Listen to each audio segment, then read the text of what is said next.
Так как Эда левша, они с Серканом едят по очереди. Подруги просят Мэлу воспользоваться приложением по отслеживанию, но та говорит, что удалила это приложение с телефона Эды. В конце концов, Милек не выдерживает давления и все рассказывает. Айдан отправляется к Серкану домой.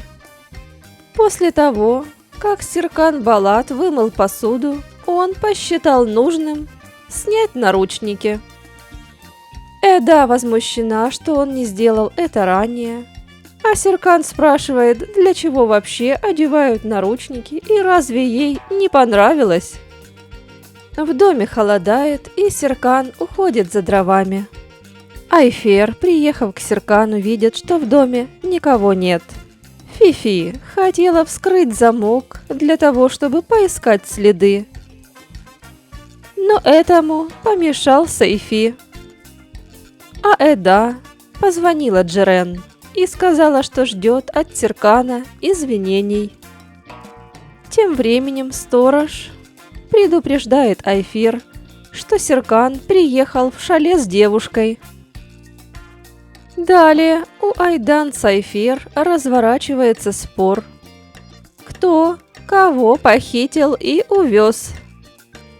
В разговор вступает Милек и разъясняет Айдан, что это Серкан поехал за Эдой, так как она сказала ему, где она. Наступает вечер. Эда ждет извинений, а Серкан начинает разговор про Каана и про то, что нужно его проучить и забрать проект экологического отеля обратно. Не дождавшаяся извинений Эда решает немедленно уйти. На улице начинается дождь. Серкан идет за ней, пытаясь ее остановить. Он предлагает остаться ей, а сам уезжает. Раз так, ей неприятен. Фифи говорит, что Серкан Балат постоянно преследует Эду и приходит к мысли, что Серкан и Ардема прислал в качестве агента. Эда написала тетушке СМС о том, что переночует у Серкана, но тут его нет.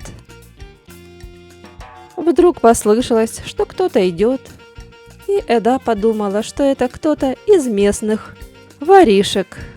Она применила защиту. Но, как оказалось, это Серкан, который решил ей кое-что привезти. Серкану плохо, и Эда ведет его в ванную.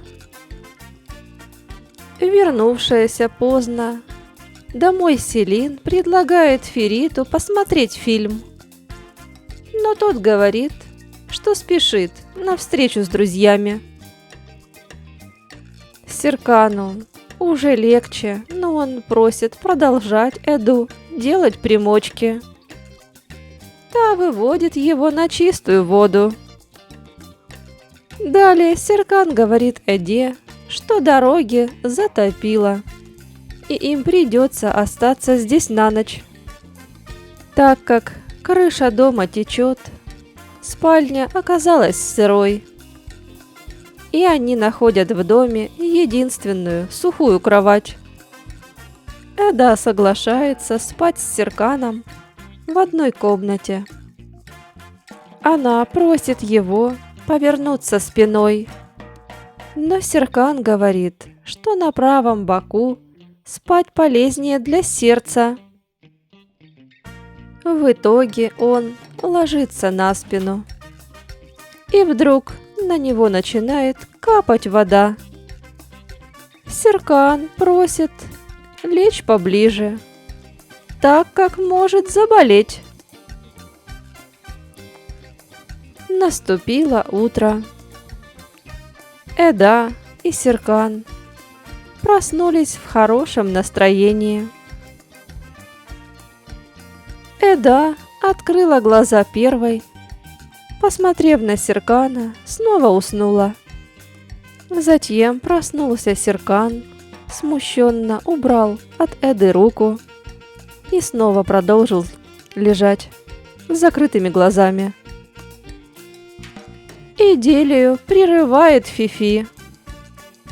Так как Мелла сильно грустит и ничего не ест, Фифи хочет пойти к Каану Карадаку.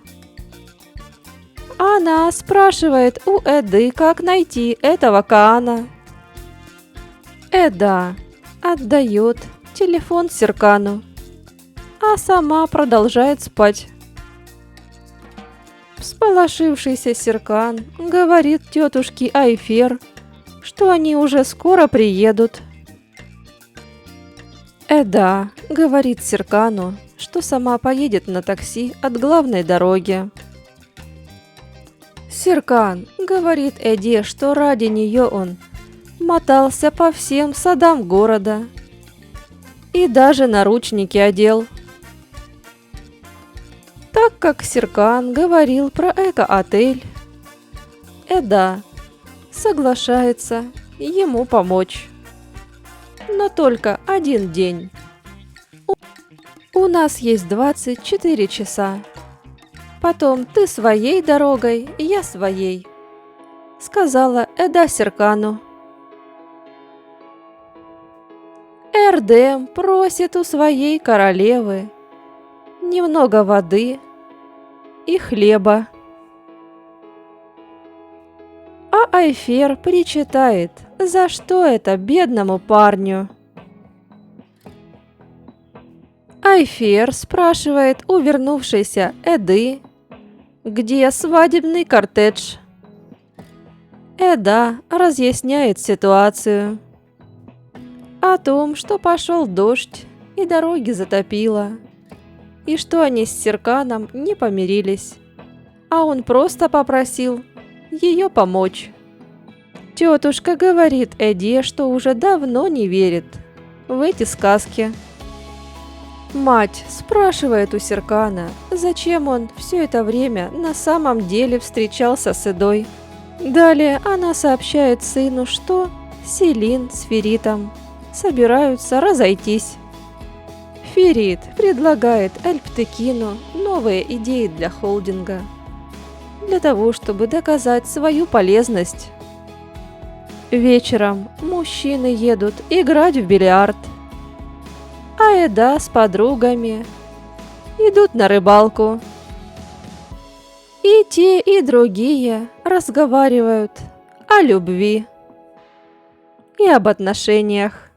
Вечером Сейфи, найдя в альбоме желание Серкана, показывает ему видео и говорит, что Эда Илдыс исполнила его желание.